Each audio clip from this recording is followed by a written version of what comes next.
So here we are at the top. This is Robert the Bruce. King, June 24, 1314.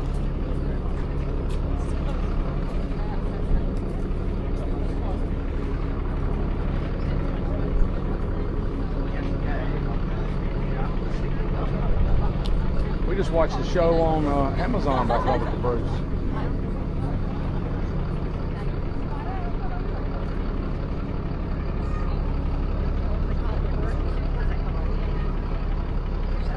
I don't know. I don't remember.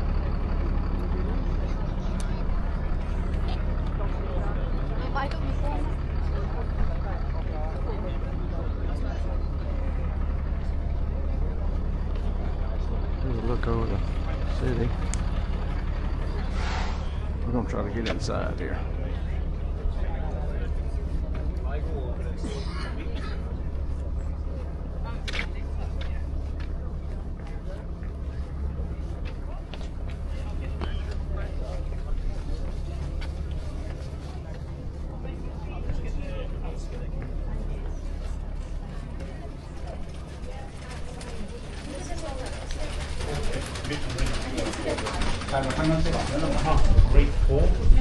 There's the tickets.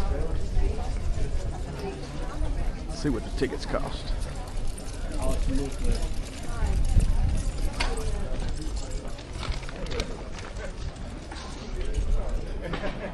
Alright, we're gonna check into this ticket situation. We'll get back with you. So we're gonna do a tour of this castle. We got a tour guide. We won't be able to do the whole thing with the video, but we got to see this. It's amazing.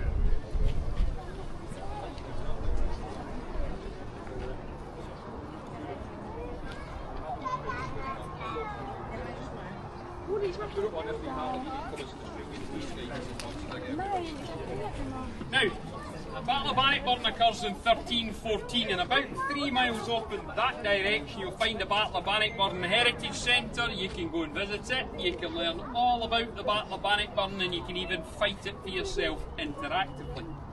Now by 1304, Stirling Castle's back in the hands of an English army, and remains as such for the next 10 years. By 1314, Robert Bruce's brother Edward has had the castle under siege for a number of months. He once again makes a deal with the man in charge. He agrees that should an English army not relieve the garrison by midsummer, that they'll hand the keys of the castle over to the Scots. And on the 23rd of June 1314, the English army arrives here in Stirling. It gathers out in this direction, someplace out around about where that red building is in the distance. And meanwhile, Robert Bruce holds his Scottish forces on the higher ground, up around where the Heritage Centre stands today. And on the 23rd, there are minor skirmishes between the two parties. And on the 24th, when another with the war of English cavalry, it results in a victory for Robert the Bruce and his army. And that has a very profound effect upon this castle, that Robert sent his army here, and he has the castle demolished. He doesn't have the manpower to garrison it for himself, and he never wishes it to use the nation to stop the game. He has the castle. But it's his descendants, the form of the Stuart secondary queens of Scotland, who form the castle we do have today. You're never so slightly better look at it. You're all going to turn round, and I'm going to go stand over there. So you two bluff land.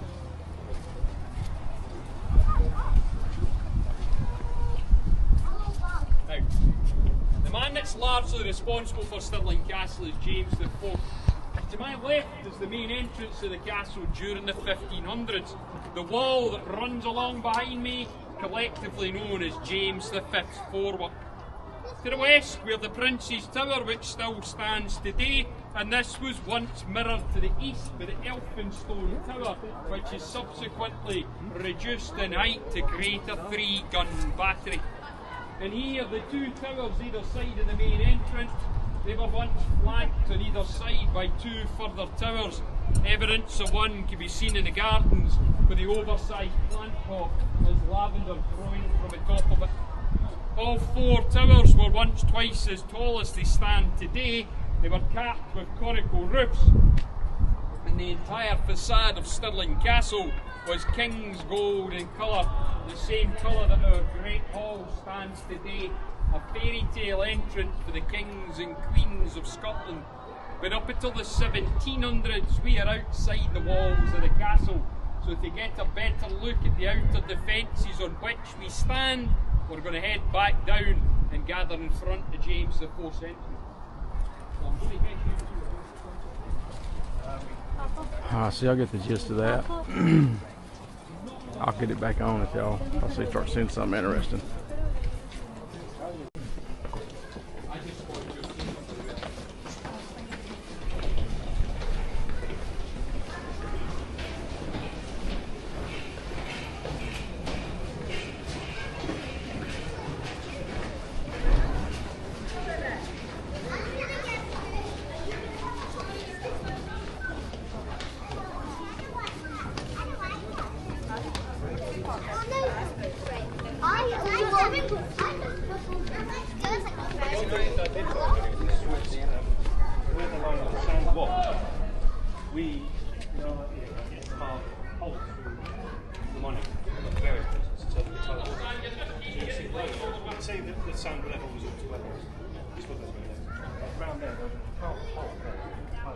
Okay, now this corner of the castle is what remains of the great kitchens. They are constructed in order to service both the daily needs of the people here at the castle, but also the banqueting which occur within the great hall.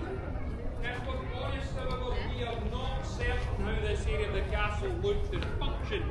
As some of you are doubtlessly aware, the weather here is not always like this, so we suspect that the King's dinner was not carried across the courtyard in the depths of January. It would have been freezing cold, never mind soaking wet by the time it got to his dinner plate. So we think that all of these buildings were once linked together and then joined to the Great Hall to allow the food to be transported inside, and there are clues to this. At the top of this staircase you can see where an oven has previously been built into the curtain wall of the castle, and whilst they are not quite IKEA standard, we also have kitchen cupboards constructed into the curtain wall. We know that originally the kitchens were 2 stories and that the top floor was demolished and backfilled into the ground floor in 1689 to make way for the grand battery above and for the master gunner's house here behind me. They are not rediscovered again until the 1920s when they are excavated out, and today they're dressed using props and mannequins to show how a medieval kitchen would have looked and functioned. Many of our visitors are very fond of them, so please take time, come down and explore them for yourselves. But for now, more climbing up to the end of the golden coloured building.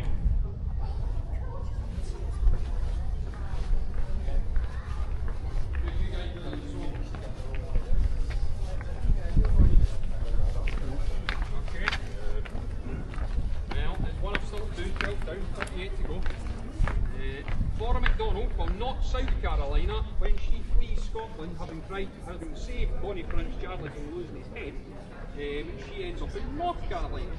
And once us Scots back here have all calmed down about the situation, she turns around and she comes back again. Nice. I think South Carolina's got a massive Scots population there as well.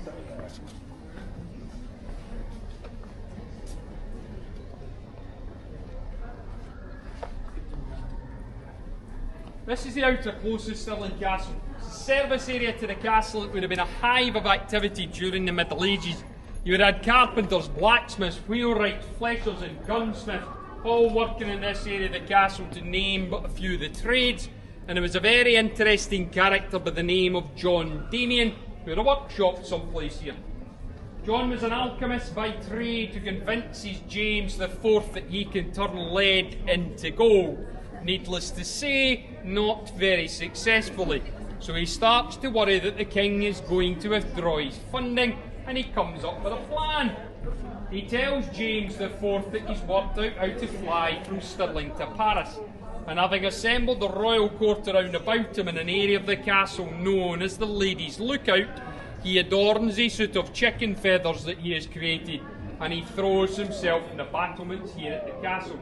He flies about 3 feet out the way and then plummets about 100 feet down, landing in the castle's midden, the rubbish heap, and it probably saved his life. When the king approached him to ask what went wrong, John's response was, "I used the wrong feathers. Had I used eagle feathers, I would have surely soared."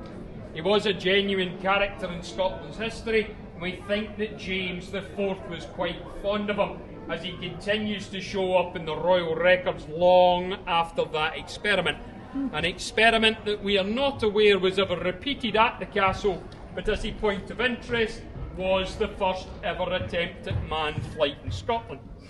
Now, by 1790, Stirling Castle becomes a military depot. During the rise of Napoleonic Wars, the Fort Major's House and the Guardhouse are added to this area, but there is one thing here which certainly was here during the Middle Ages, and that is the well where you met me earlier. This was the main source of water for people at the castle, however you did not want to drink it. It would have made you rather ill. So in order to get around about this little problem, every man, woman and child here at the castle was afforded a Scottish pipe of ale each day as part of their wages. And in today's money, a Scottish pint is 7 pints. So I suspect most people went about their daily business in a very merry fashion here at the castle, and it may explain why John Damien thought he could fly. We're going to get the climbing over with and head up into the inner course.